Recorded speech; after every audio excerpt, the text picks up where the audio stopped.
someone young, bold, knowledgeable. Audience அப்படியே இருக்கிற ஒரு மேக்னெட்டிக் பவர் வேணும். உங்க ஸ்டாண்ட் என்ன அமீர்? ஆப்வியஸ்லி பிரியங்காக்காக தான். தேங்க்யூ. என்னால முடிஞ்சது பண்றேன். அதுக்கு தான் அவன்கிட்ட கொடுத்தேன். அமீர் ப்ரோ வந்து பிரியங்காவை சப்போர்ட் பண்றோம்னு சொல்றாரு. அவர் அப்படி சப்போர்ட் பண்றது வந்து அவருடைய விருப்பம், அவருடைய உரிமை கூட சொல்லலாம். ஏன்னா பிரியங்காவை பத்தி அவருக்கு தெரிஞ்சுக்கிறதுனால பிரியங்கா அப்படி பண்ணிருக்க மாட்டாங்கன்னு சொல்லிட்டு அவர் சப்போர்ட் பண்றது வந்து கரெக்ட் தான். இவர் வந்து பிரியங்காவுக்கு சப்போர்ட் பண்ணி பேசுறது சரினா, அதே மாதிரி மணிமேகலைக்கு சப்போர்ட் பண்ணி பேசுறதும் சரிதானே. ஆனா இவர் என்ன சொல்றாருன்னா, மணிமேகலைக்கு சப்போர்ட் பண்ணி பேசுறது வந்து பர்சனல் வெர்ஜன்ஸ் அப்படின்ற மாதிரி சொல்றாரு. அவங்களோட கமெண்ட்ஸ் வந்து நான் பர்சனல் வெஞ்சன்ஸா பாக்குறேன். அவங்க இதுக்காகலாம் போடுற மாதிரிலாம் எனக்கு ஃபீல் ஆகல. இவர் யாரு பர்சனல் வெர்ஜன்ஸா போட்டிருக்காங்க கமெண்ட் அப்படின்னு சொல்றாருன்னா, அனிதா சம்பத் தான். பிரியங்காவுக்கும் மணிமேகலைக்கும் நடக்கிற இஷ்யூ உங்களுக்கு தெரிஞ்சிருக்கும்.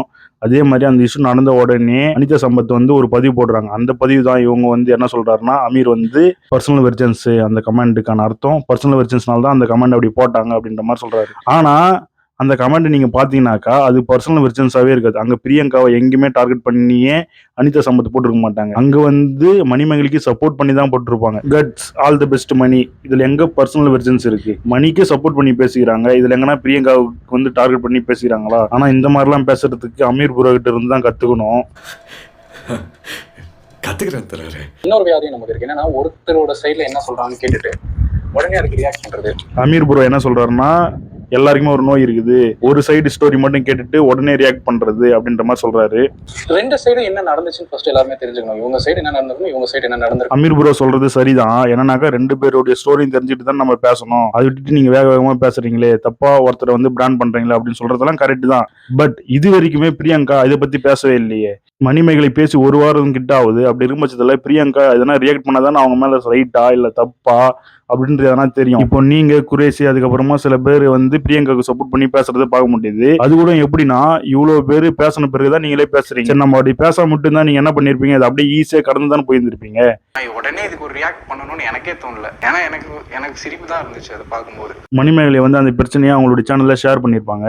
அப்படி இருக்கும்போது அந்த பிரச்சனையை அமீர் ப்ரோ பார்க்கும்போது அவர் சிரிப்பு தான் வந்துச்சான். ஏன்னா எனக்கு சிரிப்பு தான் இருந்துச்சு அதை பார்க்கும்போது. மணிமேகலை வந்து பிரியங்கா வந்து என்னை டாமினேட் பண்றாங்க, இன்ஃப்ளூயன்ஸ் பண்றாங்க, என்னை ஒழுங்கா ஆங்கர் பண்ண விட மாட்டாங்க அப்படின்னு சொல்லும் போது, என்னது நம்ம பிரியங்காக்கு அப்படிலாம் பண்ணிருப்பாங்களா? கண்டிப்பா அப்படிலாம் பண்ணிட மாட்டாங்க. உடனே நீங்க வந்து ரியாக்ட் பண்ணிருக்கலாம்ல. அப்போ உங்களுக்கு சிரிப்பு வருது. மக்கள்லாம் ஒருத்தர் பாதிக்கப்பட்டாருன்னு சொல்லிட்டு கேள்வி கேட்கும் போது, அதை பத்தி பேசும்போது உங்களுக்கு மட்டும் இப்போ கோவம் வருது. அது வந்து பர்சனல் வெர்ஜன்ஸ்னு சொல்றீங்க. சொல்லுது சார், சொல்லுது. தீனா கூட, அதுக்கப்புறம் கேபி பாலா கூட.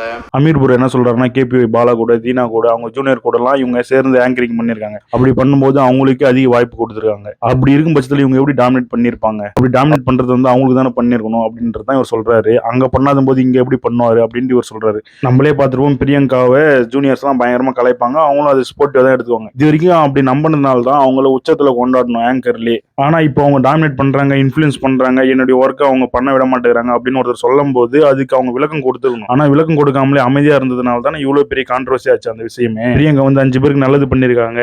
அப்படி இருக்கும் பட்சத்தில் 6வது ஆளுக்கு நல்லதுதான் பண்ணியிருப்பாங்க அப்படின்னு சொல்ல முடியாதுல்ல. அது மட்டும் இல்ல, மக்கள் அதிகம் பேர் மணிமேகலைக்கு சப்போர்ட் பண்றது முக்கியமான காரணம், பிரியங்காவை பிக் பாஸ் ஷோல பார்த்திருப்பாங்க. அங்க அவங்க சில நடந்துக்கின விஷயங்களை பொறுத்து தான் இப்போ மணிமேகலை சொல்றதெல்லாம் உண்மையா இருக்கும். அப்படி இருக்கும் பட்சத்தில் தான் எல்லாருமே பிரியங்காவை பேசுறதை நம்ம பார்க்க முடியுது. மக்கள்லாம் எதிர்பார்க்கறது என்னன்னா குறும்படம் அப்படின்ற மாதிரி தான் நிறைய கமெண்ட்ஸ் பார்க்க முடியுது. என்னன்னாக்கா, எப்படி பிக் பாஸ்ல ஏன்னா ஒரு பிரச்சனை நடந்துச்சுன்னா குறும்படம் போட்டு காமிப்பாங்களோ, அதே மாதிரி குக் வித் கோமல் எல்லாமே கேமரா ரெக்கார்டா இருக்கும் இல்லையா?